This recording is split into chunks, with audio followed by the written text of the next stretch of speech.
And welcome, Hoosier fans, to another episode of Doing the Work, the first show on the Back Home Network dedicated to covering Indiana women's basketball. This is our 78th episode overall, recorded on the evening of Tuesday, October 17th. Tonight, I'm your host, Kathy Amos, and I am joined by my co host, Jeff Marlowe. And we have another very special guest this week, Amanda Foster, returning again to the show. Nice to see you again, Amanda. Tonight, we will be giving an overview of two of the top projected teams in the Big Ten, tonight focusing on Maryland and Illinois. But as usual, we will start our show the way we start every show, and that's with our Hoosier Proud banner moment. And Jeff and Amanda, for me, I think it's going to actually be today, where earlier today, the media and coaches first the first top 25 poll came out, and Indiana was ninth in both of them. So really fantastic. Starting out the year again as a preseason number 10, just top 10 just really shows again the strength of the program, where they're at and where they've come from, and how Coach Morin and all of our players past and present have really gotten us to a nice stable place where now the expectations aren't simply being ranked, but now we're starting to think top 10 all the time, and that's where we're starting out the year once again.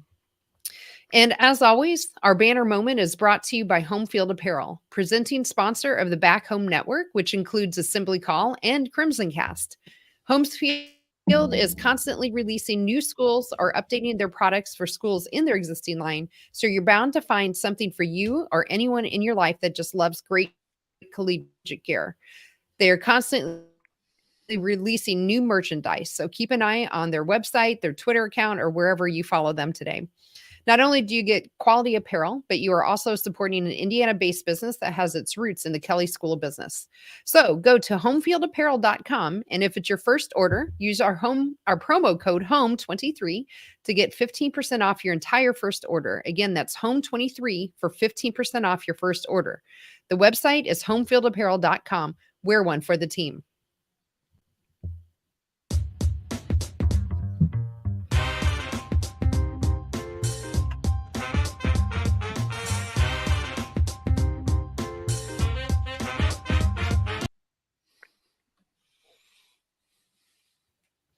All right. So before we jump into the schools, and I thought we would first get a quick overview of the news. So some of the headlines since last Wednesday when we broadcast: Austin Render's live play-by-play has been moved to a different radio station, B97.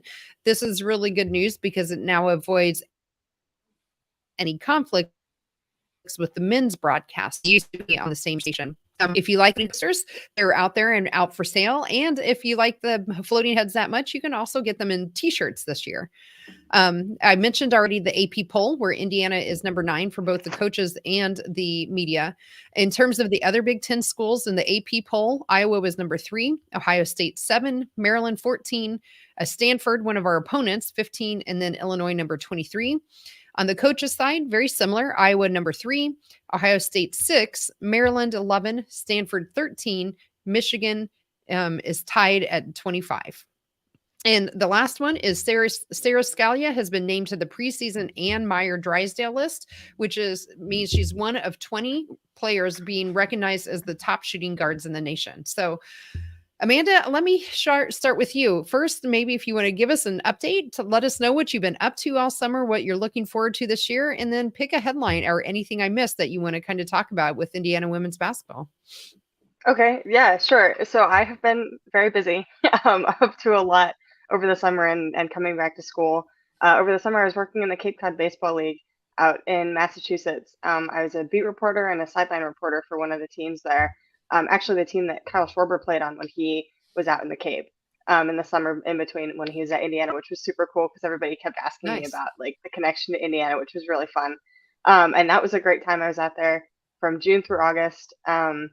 They played 44 games, and that was pretty much, we had like maybe an off day a week. So it was very busy, but it was really fun. It was super rewarding. I got to meet a lot of really cool people and tell a lot of really cool stories, which was great. And then since being back, I've kind of jumped around and covered a lot of different things, with the main focus being basketball, since basketball is obviously coming up. Headline wise, I think you kind of covered the biggest things. The thing that stood out to me was Sarah Scalia being named to the to the watch list. I talked to her at Media Day a few weeks ago, and she emphasized that she's really been working on her confidence in her shots, because that was something that last year I think everybody kind of picked up on at times, where she wasn't super confident in like her 3-point shots, and it just didn't look she didn't look like the player that everybody was expecting her to be. And so I think she's worked really hard to go back to that player that everybody saw at Minnesota, that was everyone was so excited about her coming. So I'm really excited to see her this season, and I think it's a really big boost to her confidence. She's already gotten recognition for that before they've even started playing. Hey, Amanda, I got a couple questions. Actually, the first one's about the Cape Cod League. I'm just really interested in that because, first of all, Summer Catch is one of my favorite movies. But anyway, Wood Bat League, correct? Yes. And then secondly, the kind of the follow up with that. So, were you writing for one of the local papers, or what were you were a beat reporter? How was that working? Yeah, so I was writing for the team. There's a website that like all of the teams had their own websites with their own reporters and everything. So it was going out on the team website. And then my other question is more about Sarah Scalia, because you saying you were at Media Day and saw her. I've had a report, and and I think Kathy maybe even saw the same report, that she is really, and Lenny Holmes kind of mentioned this, that we talked to Lenny over the summer, that she is really leaned out. Or, I don't want to say thinned out, because that makes it sound, like she's really gotten skinny. But our understanding is she's kind of really thinned, leaned out, and she's really looks like she's in really good shape. Yeah, I would agree. I would say I don't know if I necessarily picked up on that specifically. Like when I saw her, it's like, oh, something looks like really different. But there definitely is, I think, a difference for a lot of the players. And you can tell that they've really been putting the work in over the summer. Yep. How about you, Jeff? Any of the headlines you want to touch on and add to?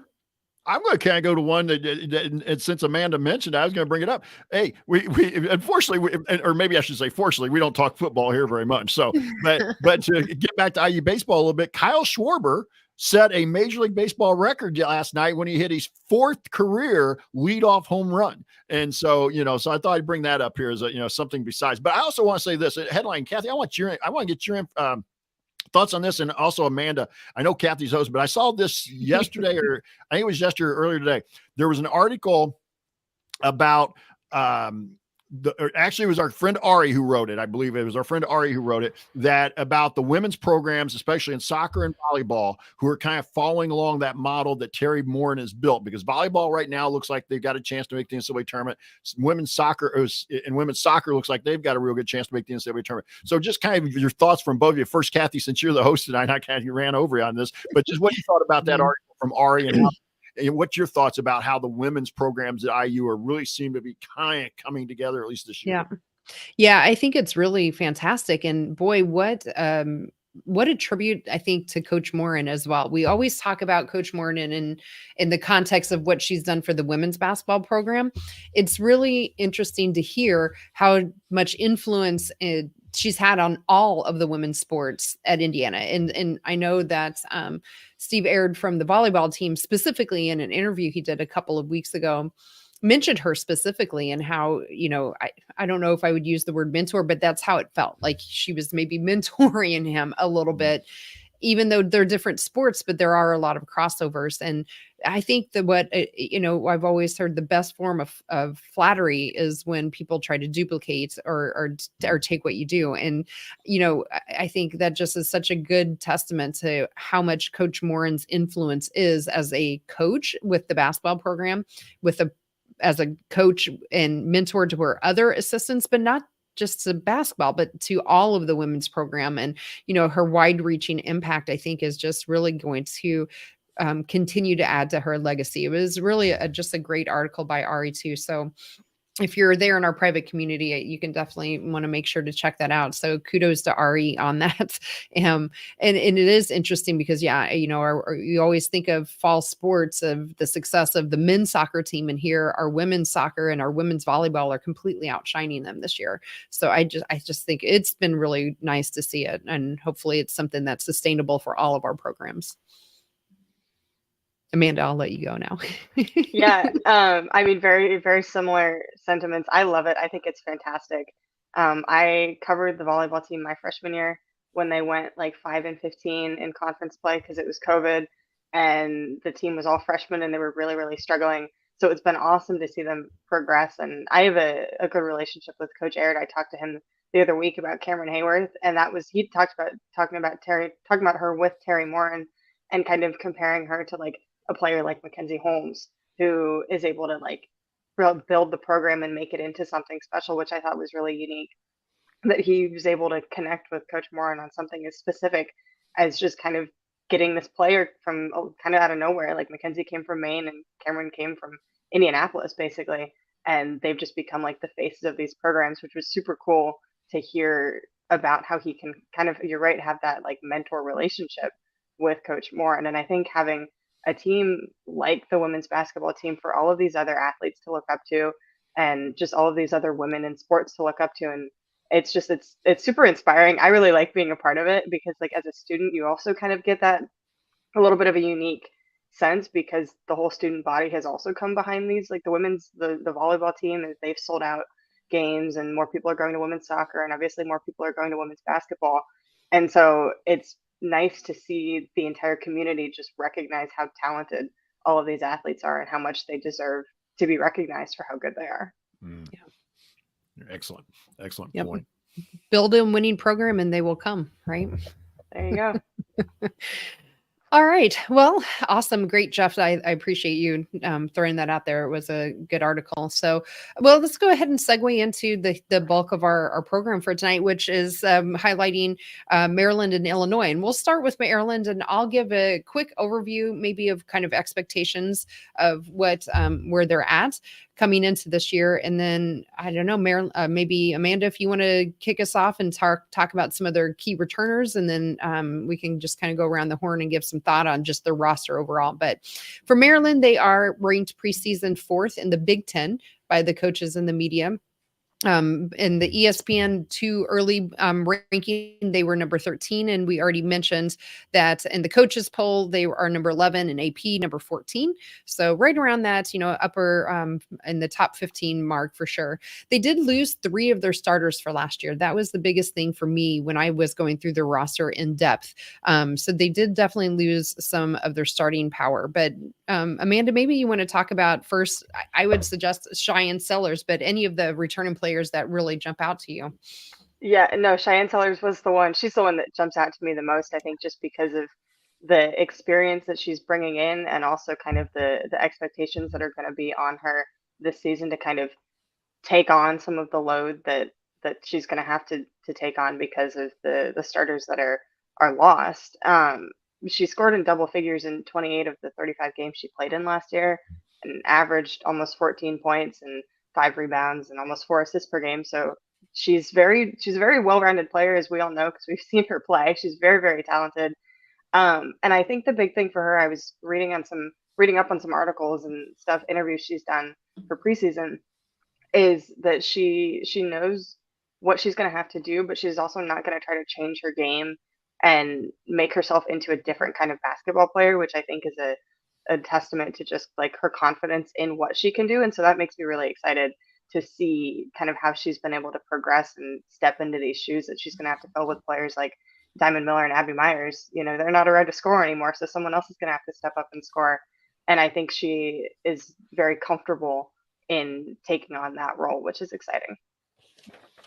Yeah, so that's probably it's something I should point out. I mentioned they lose 3 of their starters. The 2 that are probably most impactful, Diamond Miller, as you mentioned, she had, averaged 29 minutes per game, just under 20 points per game and 6.5 rebounds. And then Abby Meyer, who averaged 30 minutes per game and 14 points per game. Jeff, what are your thoughts on Cheyenne Sellers coming back or any of the other players, how they're going to fill in for that kind of production from Abby and Diamond in particular? Well, I think it's going to be a little bit by committee. We talked a little bit about this last week with Kyle that, and about how I was going to have to replace like a Warnock and a Sonano from that standpoint. But I think a little bit of it will be committee, but I think you're going to see some of those kids like Briggs, Lavender Briggs, Brene Alexander. They're going to up their scoring a little bit. They're going to, they only got 22, 25 minutes a game. So they're going to get a few more minutes a game. They'll be a little more focused. And I know there's some people out there not quite sure about Maryland. I know everybody's kind of got them still in the top 15. I think a lot of it's based off reputation. And I will say that I think part of it is nobody's doubting Brenda Freeze. I think everybody thinks that at the end of the day, it may not show up early, and we're going to talk about their schedule. And Brenda Freeze not afraid to play anybody, but it may not show up early. They may get off to a struggle start. I mean, everybody will be like, oh, what's wrong with Maryland? What, and by mid-December, early January, middle of January, all of a sudden they're going to be kind of hitting their stride, and everybody will start to see that what Brenda's been able to, is going to do with them. But I just don't think they have enough firepower to contend with the three teams we've really talked about so far with IU, Iowa, and Ohio State. But I wouldn't be shocked if any or all three of those teams go to College Park and lose, on a given night. It's just the way it is. Excuse me. And so they'll be dangerous at home. But yeah. And then the big thing was not only did they lose those two starters, like you talked about, 2 double-digit scores, they also lost a couple transfers as well. The Reynolds girl from Indiana transferred back to Purdue. Now she missed a big chunk of last year with some foot injury, ankle injury type stuff. But I think right now you're just kind of in a wait and see mode on what some of these kids are going to do, what some of these players, I should not call them kids, just I show my age, some of these players are going to do for Maryland. But I got a feeling if Brenda Freeze has them on the roster, she likes them for a reason. And she to a certain degree, kind of like a Kim Mulkey, she's going to believe in the roster she's got, and she's going to do whatever she can to build that roster up. Yeah. And yeah, so you mentioned, Jeff, they lost a transfer. They also gained a transfer. So they are bringing in Jakaya Brown Turner. She's coming to them from NC State. She's a 6-foot grad student. She's a guard. She did start all 32 games for NC State last year. Last year, she averaged 9 points per game for them, 4 rebounds and 1.8 assists. So Amanda, do you know anything about Jakaya or any thoughts on where she might fit in? Do you think she's going to take one of the starting spots, or is it we just don't know quite enough about her coming from NC State to know where she might fit into the picture here? Yeah, I don't know a whole lot about her specifically, but I can kind of make some assumptions, I guess, knowing about a little bit about her game and the fact that she is coming from a school like NC State. I would not be surprised if she takes on a starting role or comes in very quickly off the bench, because she clearly knows how to play under pressure and to play at the level that Maryland plays, because that's also at the level that NC State plays at. And I think with the way that she played so consistently with them and was able to score so consistently last year, that she is going to be expected to take on a very decently big role with Maryland, because they are kind of, not that they're trying to rebuild, but they're going to reformat the way that they play because they have to. And so I don't see why, if you're Brenda Freeze, you're not going to try to bring a player like Brown Turner in and put her in one of those big spots, because why else would you pick her up, you know? Right. Absolutely. Yeah. And Jeff, go ahead, Kathy, go ahead. I was just going to say, Jeff, do you have anything else to add? Well, I just wanted to say, I kind of agree with it. I really do agree with what Amanda's saying there about Brown Turner. And would you be surprised? She brought basically Abby Myers in for 1 year, and Abby Myers got 30 minutes, 14, almost 15 points a game. Do you think I could very easily see Jakaya Brown Turner filling that role and getting, 30 minutes a game and get her scoring going up to 14, 15 points a game and filling that Abby Myers role? Their big thing is how do they fill that role that Diamond Miller had? I mean, that's 20 points a game, 6 rebounds, all Big Ten. Just, where that's what I think, a little bit of committee. But again, Brenda Freeze has shown that she can plug, and I think Amanda brings up a good point.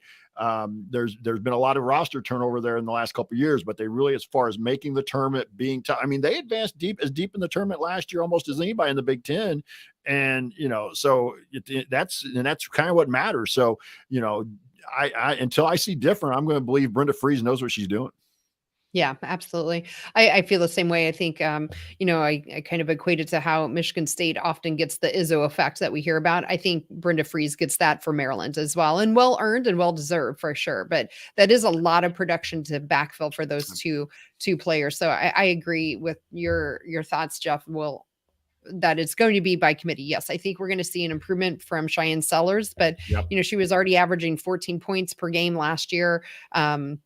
So, is she going to all of a sudden double that? I doubt it, right? Maybe she'll be closer to that 20 like Diamond Miller was, but you still have the 14 points that Abby Myers was getting. And, if you look at the rest of the people coming back, you have Faith Masonis, who is right around 7 points per game, Lavender Briggs around 7 points per game, Brene Alexander at 9 points per game. So then the other expectation is not only do you have your NC State transfer coming in with Brown Turner, but you have to have at least one of those step up in their points production to backfill that. So I think, to your point, I think it's going to be a lot of by committee as well. Anything else from either of you two on the roster, or should we talk about their schedule that they have? Let's look at the schedule. Yeah, let's do it. Yeah, so let's highlight some of their games here and their non-conference. So on November 12th, they are going to South Carolina, who is currently ranked first game of the year. First game of the year. Oh, that's great. Good. That's their first game of the year. I mean, we think about that. That's the very first. Okay. So maybe an exhibition or two before that, and then right into it. Okay. November 16th, they go to UConn, who is currently number 2. On the 19th, they have Syracuse. On the 23rd, they have Mexico, who is currently ranked number 25. No, so it's Washington State. They're playing Wazoo, Washington State, and Mexico. That's a game. Oh, I see. City. Okay. Washington State and Mexico. Got it. I'm sorry. I used the old Wazoo reference for Washington State. And Wazoo, Washington. They're playing Washington State, who is. I had no idea what Wazoo was referring to. Washington State. My bad. When I put the run sheet together. But that's again another preseason top 25 team. That's all right. Yeah, got it. And that's going to be in Mexico, the country Mexico. I was thinking you meant like New Mexico. Yeah, it's a tournament down. That's an interesting. Okay. It's a tournament down in Cancun. It's like a 4-team or 18 tournament down in Cancun. Nice. Awesome. Okay.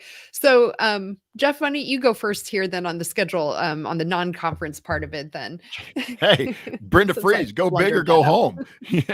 Go big or go home. We're going to start out with South Carolina, who, coming off a run to the Final Four last year and won the title the year before. You got UConn, who is historically what they are. And I saw the stat today. What was it? 535 straight weeks now they've been ranked in the top 25.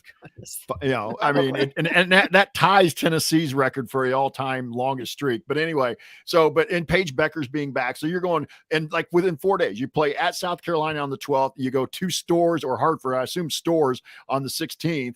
And then a few days later, you're home with Syracuse. And Syracuse, according to Charlie Cream a month ago, was one of the first 4 out for him. So they're a bubble team. And then, like I said, Washington State playing down there in Mexico, and they're a preseason top 25. So like I said, you're going to find out a lot about Maryland in that non-conference. Yeah, real quick. Amanda, anything you want to add? I mean, talk about throwing them into the fire. Like, if you look at your schedule and you see you have South Carolina and then you have UConn, like, obviously there are other good teams that they're going to be playing, but like that is intimidating, and that's a lot, I think. And obviously, like, they're going to be prepared for it as best they can. But that's really tough, and especially for a team that is kind of not like I said, I don't want to say like rebuilding, but like they haven't. It's not like they're super full of chemistry and they've been playing together for years. We don't really know what they're going to look like. So I'm very, very interested. I think it is. I mean, they're obviously going to be tested probably to the most extreme point that they will be the entire season. But it also gives the team a really good and early opportunity to learn exactly what they need to work on, because they're playing some of the best teams. And so I think that could make them, like, depending on how it goes, it could make them a really big threat later on down the line, because they can look back at playing these top level teams and realize kind of what happened and what they did well and what they did wrong, and use that to go up against other opponents, which, you look at, you're like, oh, well, they lost to South Carolina and UConn. They can't be like that great. But then they can take those losses and learn from them, which could make them kind of like a backdoor threat in the future, if you know what I mean. Yeah, absolutely. Yeah. And it's not like it's going to get easier for them when they get to conference play either, right? I mean, we talked about the rankings coming out. take it for what it's worth without a single ball going through the hoop yet. But, the Big Ten starting out with 3 teams in the top 10, and you still got as well, Maryland themselves is ranked, but you have Illinois that's up there, or Michigan, depending on the other polls that you have. So it's not like they get to conference play and now they can kind of say, oh, good, now we're in this weak conference. No, Big Ten is one of the best conferences anymore. And they got double plays with Illinois, Ohio State, and Indiana. So again, it's not like they jump into conference play and then they can kind of sit back and relax. So they're going from, very beginning to the very end with just an incredible schedule. So hopefully they're gelling real quick, I guess, for Brenda Fries. Jeff, any thoughts on the conference schedule you want to add? Yeah, I'll go with this part of it too. And again, we talked last week with Kyle a little bit. There are not necessarily any easy schedules in the Big Ten if you're going to be a contender. But boy, Maryland didn't get any breaks by having to go play IU twice, Ohio State twice, and Illinois, that we think is going to be in the mix, at least as far as being in that top 5. They're playing them twice. The other part about their conference schedule, you look at it now; these are not consecutive games in a row. But these are the tough games they have at the back end, all kind of on the road. They play Iowa in College Park on February 3rd.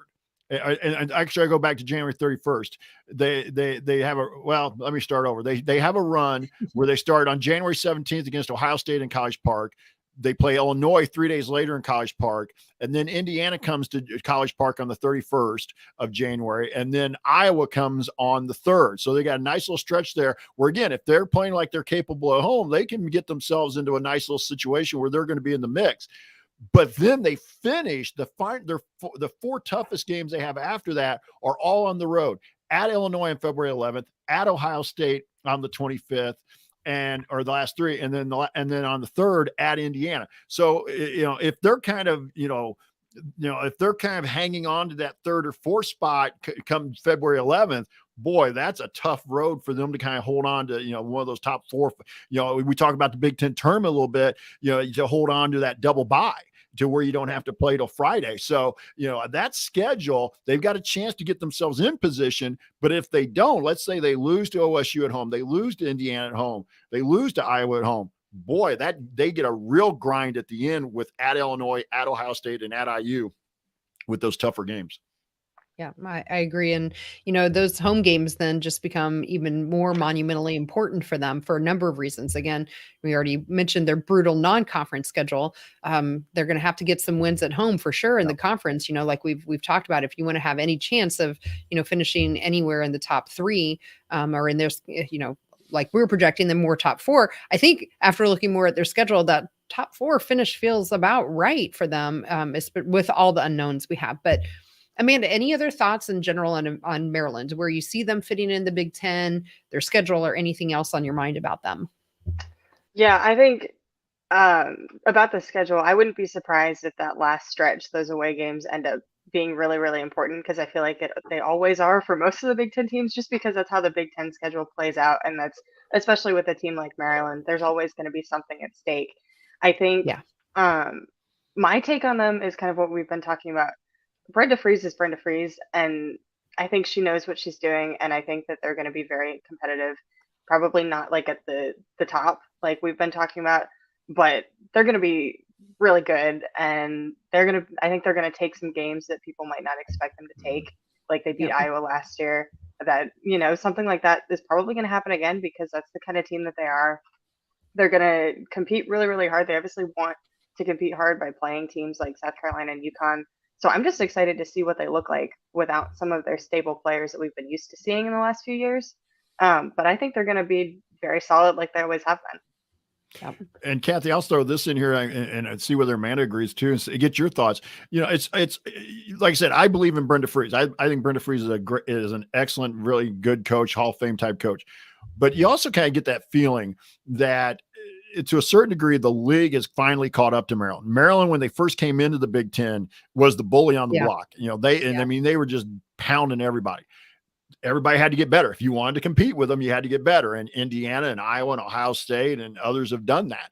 And so, but they're still, like Amanda said, you're not shocked if somebody goes in, like Amanda said, Iowa, and Kyle talked about this. Not only did Maryland beat Iowa last year in College Park, they blew them out. Yep. So yeah. Again, that was last year, but I'm just saying that's the advantage of being Right. that team in College Park. But this is the same conversation I remember having last year about Maryland. They had some newer people coming in, and how are they going to gel together? And then, they go in and blow Iowa out of the water, and ended up finishing 4th last year as well, and then made that really deep run in the tournament. So history is on Brenda Friese's side for sure. She's taken teams before that have had unknown players and not knowing how they fit, and somehow she manages to get them fit together. Yep.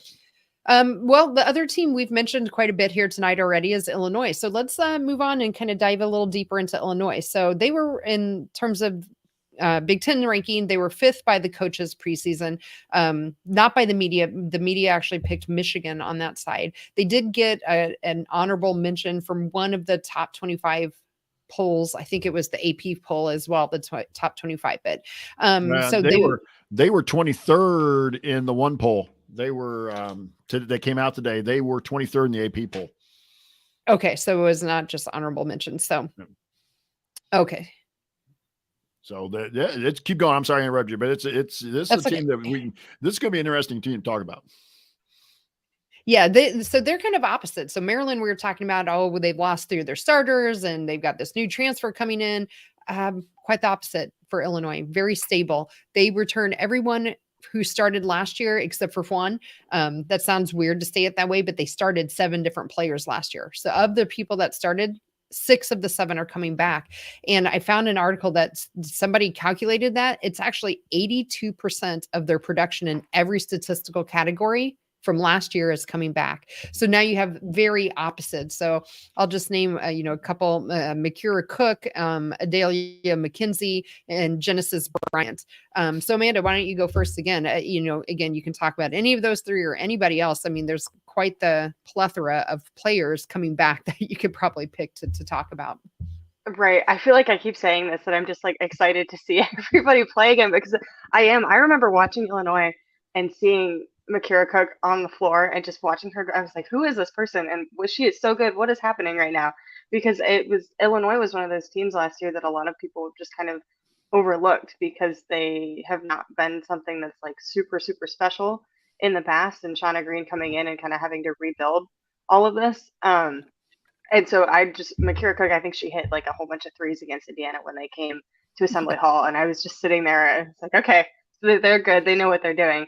And so I think this season for her is going to be huge. And I think she's going to be a really key factor and has a lot of high expectations around her. I was reading something that I don't remember who wrote it, but they wouldn't be surprised if she got up in conversations for like Conference Player of the Year and things like that, because of how talented she was. She led the team. She had 18 points per game and like 4.2 assists per game, and had a really, really good season.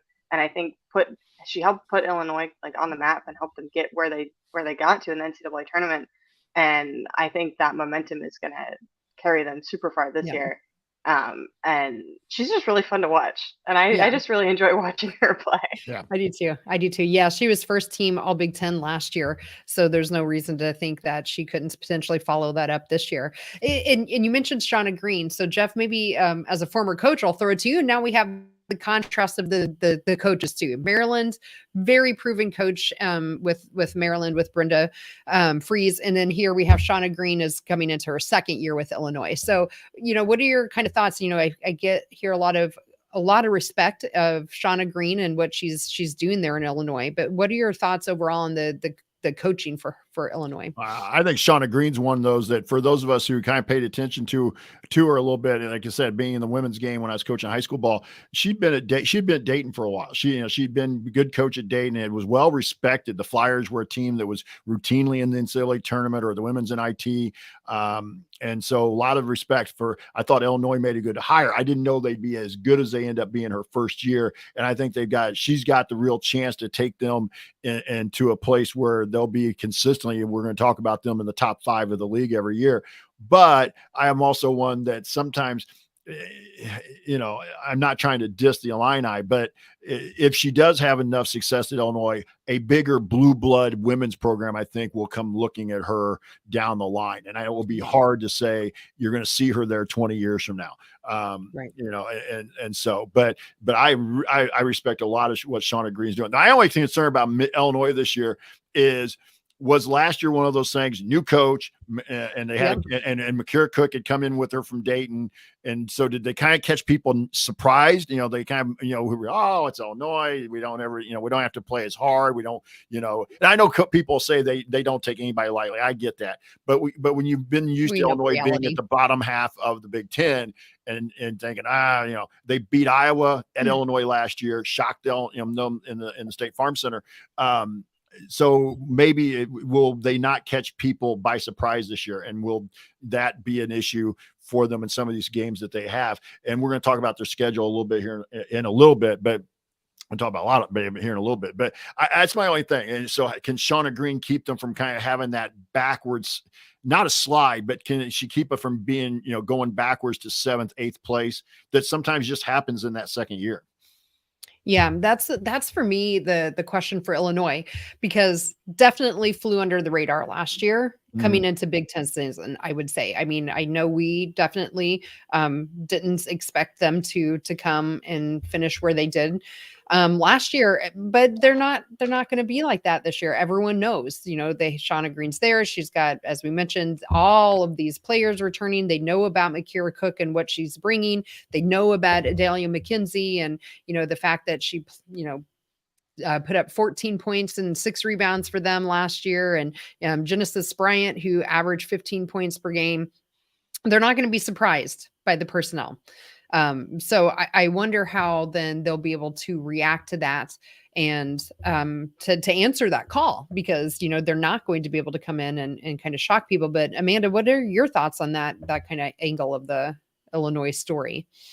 Yeah, no, I was thinking the same thing, because that is the risk when you have so many people returning, and especially so many people who were so important to the success of the team, is that you have these teams that have played against you and can like kind of replicate those scouting reports and kind of do it all over again, if you will, this year. And obviously people are going to make improvements over the offseason on both sides, but it does put Illinois in a kind of a unique situation, because there aren't a lot of questions about what their team is going to look like, assuming that they're going to play the same way. And you never know, maybe Shauna Green, maybe they're all working on playing a completely new strategy that nobody's seen before, but realistically that's probably not the case, because everybody is coming back.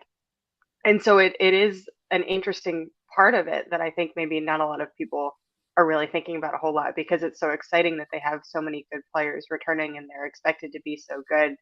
But you do have to take that into consideration, especially in a conference like the Big Ten, where you have so many experienced coaches and so many experienced players that are able to make these adjustments mid-season when they play a team for the second time. So they can definitely make those adjustments when they play them the next season.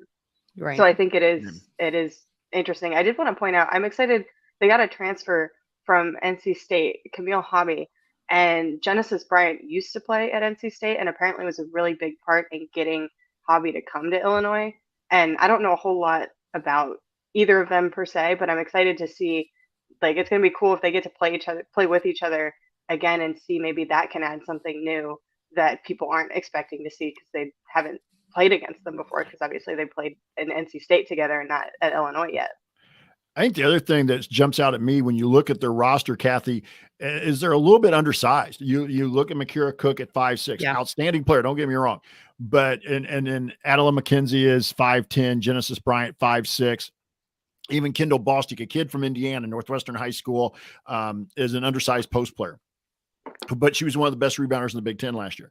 But still, they're undersized. So when they get up against some of the bigger teams in the league, I wonder if those coaches will have a little better idea of how to play them. Now, there are advantages to being the smaller team. And last year, Shauna Green used those to their advantage. But I'll be interested to see if the teams that have bigger personnel, the Iowas, the Indianas, the Ohio States, the Marylands, how they fare against, and even to a certain degree, Michigan, Purdue, those schools in that 5, 6, 7 range as well, how they play Illinois this year compared to how they play them last year. Yeah. Yeah, that's a great point. And I don't know much about the transfer coming in. Amanda, I don't do you either. know what position she is expected She's to a play for them? center. She's a center. She was a center. She's a fifth Okay. year. Which is something they I need. think she had the Yeah. best season of her career last year. Apparently, averaged just under 10 points per game and under 5 rebounds per game. Okay. So I think she's a pretty solid player from what I Yeah. could tell. Yeah. So maybe that's why they brought her in then, is to add the size to Jeff's point. So, Yep. Right. well, let's touch on their schedule then. So the headliner for their non-conference schedule is on November 18th, again, pretty early into the season, and they're going to be playing Notre Dame in Washington, D.C. Notre Dame is currently ranked number 11. Outside of that, I didn't really see a whole lot that jumped out to me on their non-conference schedule. How about either of you? No, and I think that is where they are going to need a good Big Ten season, in my opinion. Yeah. They don't have a chance to build up a lot of net points or anything, whatever, how you would talk about it, in terms of being that at-large bid. So if they do kind of backslide into the 6th, 7th, 8th position in the Big Ten, now all of a sudden I think you're talking about them being in that bubble of first 4 in, first 4 out, just because there's nothing in their preseason, their non-conference season outside of Notre Dame. Now, you beat Notre Dame, and that's going to look really good, but there's just not enough of those type of games. But I'm sure Shauna Green's thinking, my program's not ready for what Brenda Freeze is doing. Who is? Well, to a certain degree, Terry Morin has not been afraid to play. But again, it's Right. a matter, but you build there. You don't do that in your second year. And so Yeah. I can see what she's thinking about scheduling. But no, there was really nobody else that jumped out on their non-conference schedule for me. What about you, Amanda? Yeah, Notre Dame was the big one. I do think it was, in my opinion, a smart move by Shauna Green not to schedule a whole bunch of tough opponents, because her team is still relatively new, I guess you could say, and that's the hard part with a conference like the Big Ten, where you have these teams that are going out and scheduling top 5 opponents for non-conference, and then you just don't have the facilities to really be able to compete at that level yet, and then you have to rely on you're playing really well in your conference, and so it's kind of it's hard to match up at times when the programs are as successful as Illinois was last year. Still can't quite match up to the Iowas and the Marylands and even the Indianas at this point. So I think you kind of have to take it all with a little bit of a grain of salt. But the Notre Dame game is going to be really big for them, and then obviously conference is going to be super important. Yeah, so absolutely. And that'll be an interesting storyline, I think, as we watch Shauna Green's career for however long she is with Illinois, to see if we start seeing that non-conference schedule get a little bit more Marylandized. I'm going to make that a word now. Okay. On the Big Ten side, they have double plays with the top expected teams, 2 with us, with Indiana, and 2 with Maryland.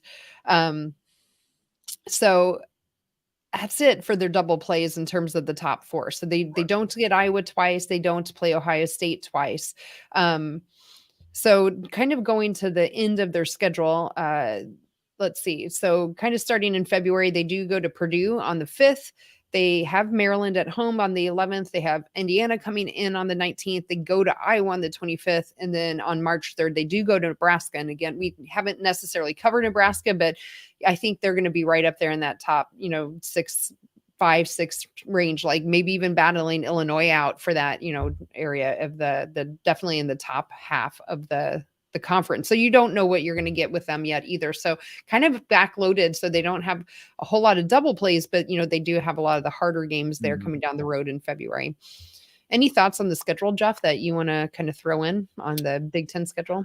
No, but I agree with you. And one team that we didn't mention, they play twice, is Nebraska. And for them, that may be huge, because especially come Big Ten conference tournament seeding, and even maybe getting into the NCAA tournament, because I don't think any of us would be shocked if Nebraska actually plays better than they did. We all thought Nebraska was going to be that 4th, 5th team last year, that they were going to be that team that would kind of get into the top 5, and they didn't really play to that level. They had some injuries. They didn't quite gel. But I don't think anybody be surprised if Nebraska jumps into that conversation of being number 5 or 6 team. And so those 2 games with Nebraska, and especially that last game in Champaign, that might be for conference tournament seeding, or possibly even NCAA tournament seeding type game. Yeah, absolutely. So don't overlook Nebraska is all I'm trying to say Yeah. for Illinois. Absolutely. Amanda, any additional thoughts you want to add on their conference schedule? I think you guys pretty much covered it. I mean, again, it's the last day of the regular season. I feel like there's always stuff to talk about, and there's always the possibility that everything is going to be up for grabs. And the Big Ten is the Big Ten, and we can say it as much as we want. And any win over any Big Ten team is big. So you know, if you're Illinois, you just got to go into it with that and try to be as dominant as you can, and kind of hope for the best in a way. Right. Absolutely. So that kind of rounds out our overview now of what we expect to be the top 4 of the top 5 teams. We haven't done an in-depth look of our own team, Indiana, yet. But Amanda, I don't know if you've listened to what Jeff and I have been saying, but we kind of project actually for our projections. We have Ohio State and then Indiana or Iowa at that number 2 and 3 spot, Maryland, and then Illinois, which is why we kind of picked them. And then I don't know, Jeff, I think we've kind of sort of slotted Nebraska in at that number 6-ish slot. Yeah, Purdue. I mean, Purdue is in there. So, Purdue.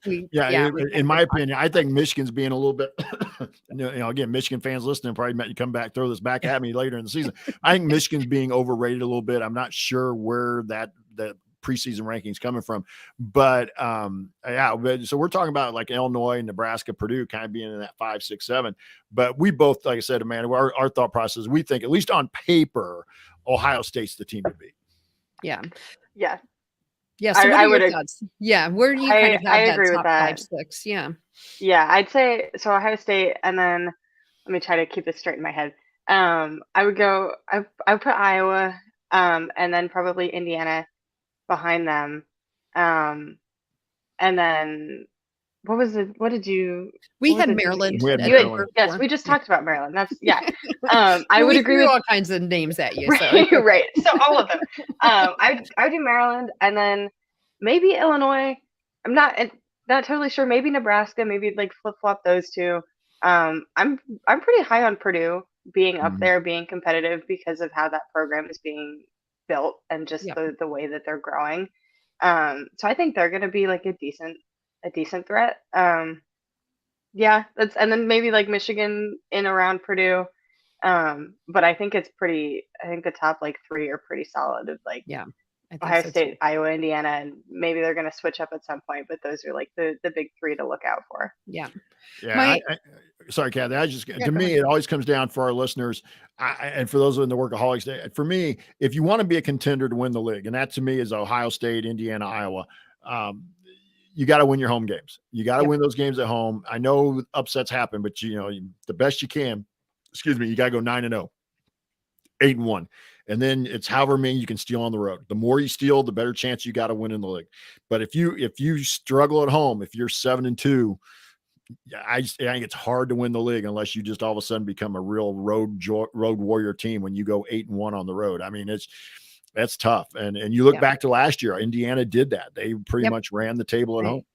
Yeah, they did. They only lost the 2 games last year. So that's a thanks, Jeff. It's like you set me that we haven't talked about this, but where I wanted to go next was what are we kind of expecting in terms of record for whoever that conference champion is? I feel like the conference is deeper this year.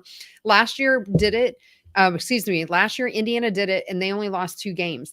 I feel like whoever wins the conference this year are probably going to have more than 2 losses. I don't know a whole lot more, maybe 3 or 4, I think you're going to have to stay around that area.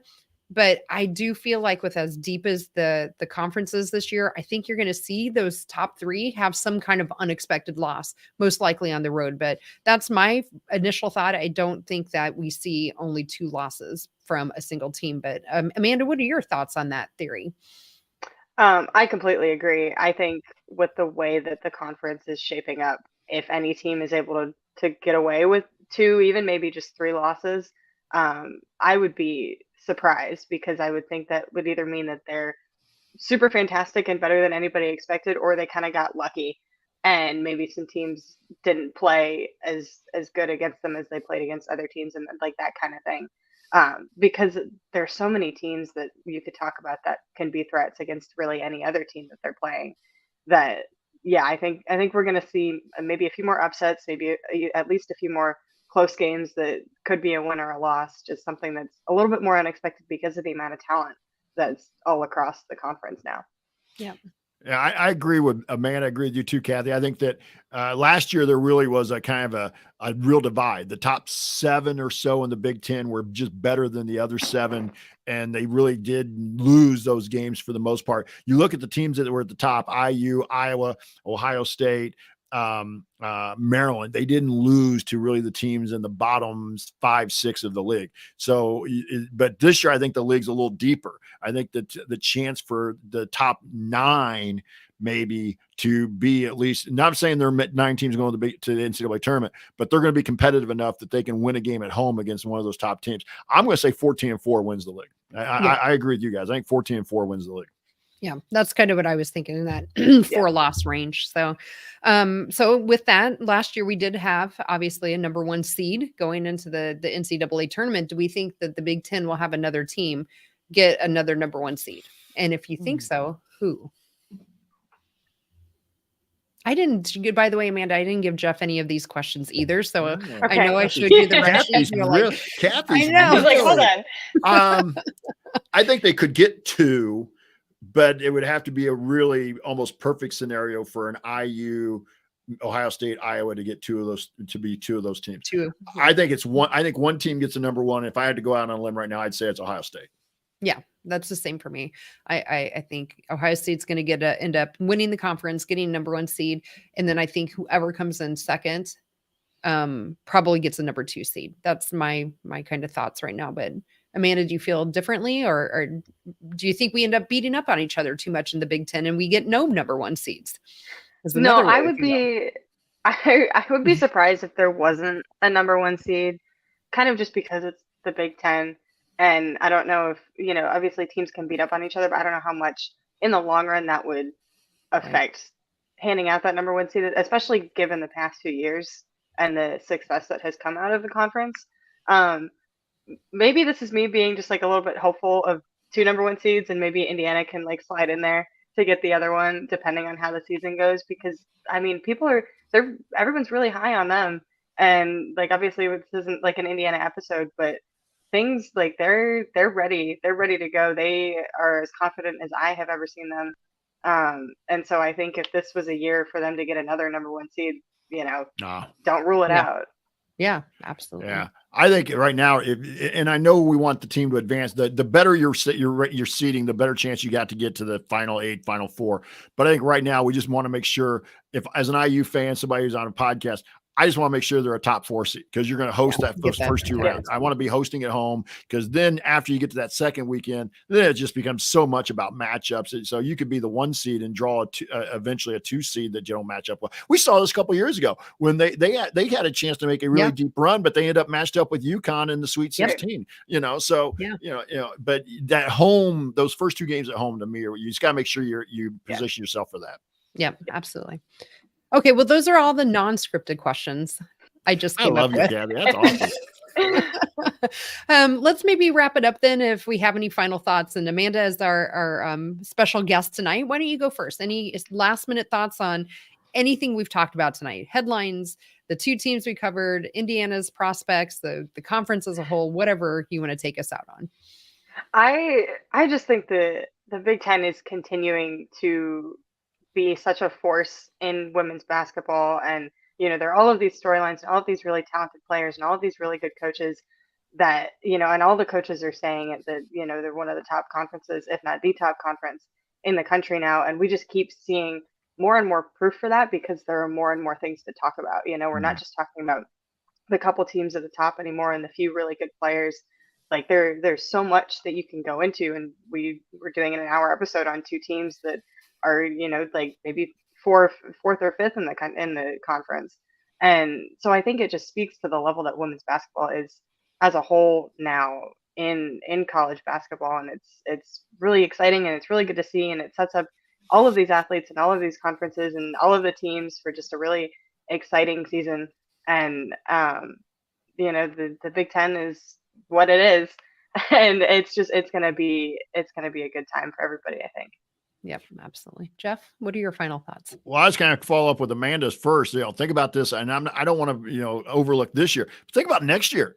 when UCLA and USC especially come into the league, Yeah. and you also bring in an Oregon team that has in the last few years been pretty good, had one of the best players in the country, and maybe of all time playing there in Sabrina Ionescu. I mean, this league's only going to get better and tougher in next year. So, but I think that's all part of that process that Amanda's talking about. The league is now, I think, seen, at least right now, it's the best women's basketball league in the country, top to bottom. I know the SEC with South Carolina, LSU may be kind of the darlings of the polls and have won national titles the last couple of years. Let's give them that. Give them that. But as far as the depth of the league, I think the Big Ten is definitely there. I'm just ready to get some games going. We still got a couple more shows before season starts, but boy, I'm just looking forward to seeing the Hoosiers play. Yeah, absolutely. So we got Hoosier Hysteria this Friday. So that's good. So for those of you who haven't yet, make sure you renew your Big Ten Plus subscription and keep it the whole year, and be ready to go with your Peacock subscription as well. So you can get all the games. So yes. Amanda, are you covering Hoosier Hysteria Friday? I am. So yep, I will be there. So do you know who Gucci Mane is? Yes. I don't think I'm gonna go to that part. I think I'll stick in the press room or go home. That's not my scene, but I've been kind of the assembly calls pod, the show that I've been kind of that, like, who's Gucci Mane? Because I'm the old guy that has no clue who it is. But I'm not the person they're trying to attract to Hoosier Hysteria with Gucci Mane. So, but I had to ask. I've been giving me a hard time over an assembly call. Yeah. So Jeff, you want to hit us with a little Bob Thompson music, and then I'll talk about what's next and take us out.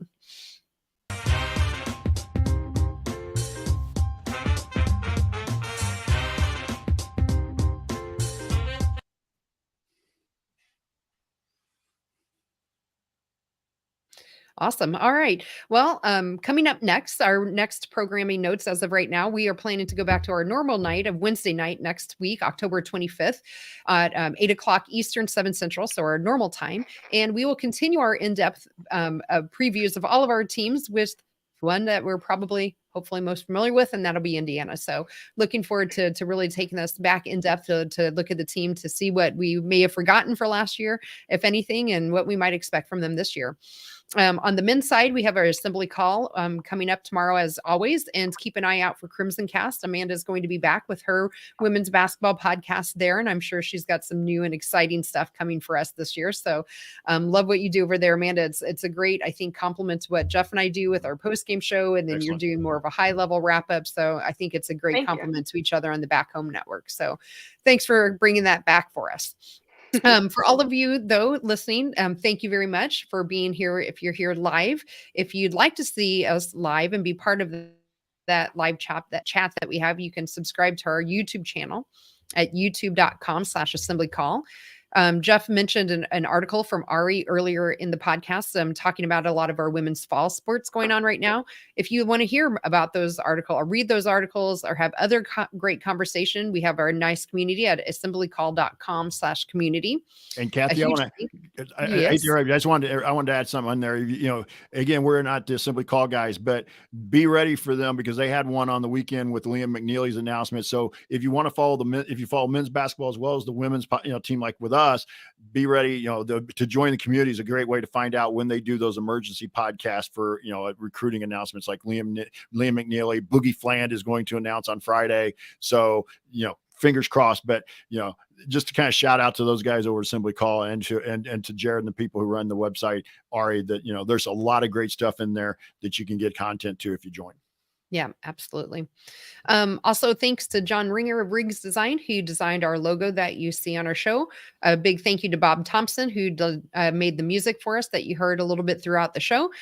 Huge thanks to Amanda again for joining us. I'm hoping we'll be able to talk you into coming into some post-game shows again. That was a lot of fun with you last year. So hopefully we haven't scared you off tonight by all of my random questions. And thanks most of all to everyone who's out there watching or listening. We'll be back to talk hoops again with you next week. Until then, keep your elbow in, your eyes on the rim, and let's go Hoosiers.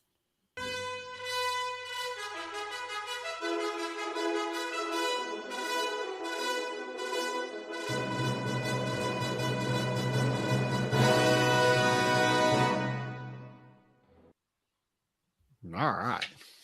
Nice. Well, Amanda, it's been really great to have you again. How did my internet do? Yeah. I felt like it didn't freeze up too much. Nope, you were good. It was good. Okay. A little bit of a lag, Yeah. I think you had a little bit of a lag, so that was fine. That was better for you to host that way.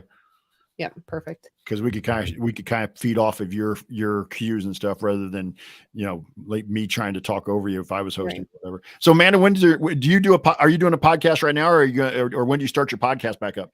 Yeah, so it's going to get started next week. I have a co-host this year, Okay. and so he and I are working on getting things going. It's going to be the podcast studio at the media school just put cameras in, and so we're Mhm. going to get to go into the studio and like do it in person and have it be like Nice. video and audio, which is super exciting. Yeah. So yeah, that's going to get going. I think we're planning on recording the first episode sometime later next week, at, like after Hoosier Hysteria and everything, and then that'll get going when the season starts. So Yeah. Fantastic. yeah. Appreciate it. Cool. Yep. All Thanks right. for joining us tonight. Thanks. All right. Yeah. Thank you. I will more than happy to come on post game shows and stuff with you guys in the future. So just let me know. Yeah, Sounds great. absolutely. Yeah, and if you All ever right. need help on your show with your Yep. co-host or whatever, we're happy Yeah. to jump over there anytime too. So All right. Awesome. Thank you. cool. All right, Amanda. Have a All good right. evening. Thank All you. You right. too. Bye. Bye, everybody. Bye-bye.